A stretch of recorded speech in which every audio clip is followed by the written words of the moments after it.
film, no attachment. This is our weapon of choice. Want me to get you guys? Come on.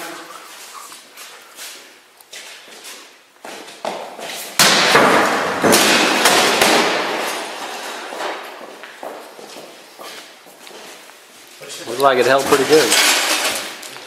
Too bad. Alright, let's look. Went through The glass. it punctured through both sides. And film stayed there. Dude, that is. I use the edge of the rock. That's way better than whatever you had last Yeah, we didn't time. have anything on the other stuff. Alright, let's hit it again.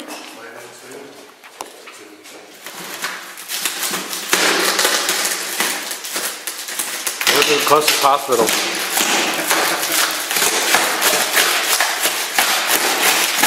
There it goes. Watch the camera. Right there. Push the frame. Push it. As you can see, the film did what it was supposed to do. It kept the glass in place. However, if you're doing this for security reasons, you definitely need an attachment system to keep the glass from completely popping out of the frame. That would be the only thing that I would recommend would be an attachment system.